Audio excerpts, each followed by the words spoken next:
bukan saja seluruh masyarakat Indonesia saja yang bangga. Bali khususnya lebih bangga dari masyarakat-masyarakat Indonesia yang lain. Mengapa demikian? Karena Bali dengan dipilihnya dan sering Bali dijadikan baik event-event nasional, bahkan event-event besar internasional seperti G20 kemarin, dan sekarang WWF yang ke-10.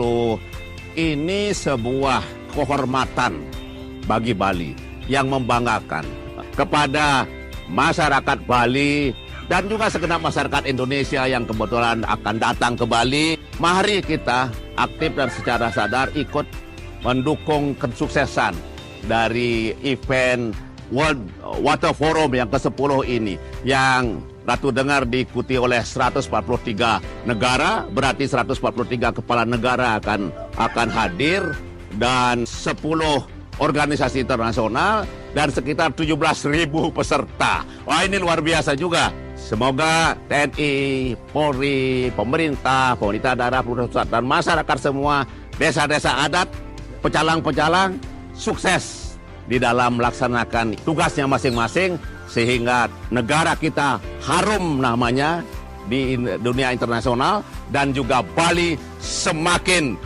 dikenal, semakin digandrungi untuk dikunjungi, karena memang terkenal harmonis, rukun, damai, aman, berbudaya, ramah, dan indah.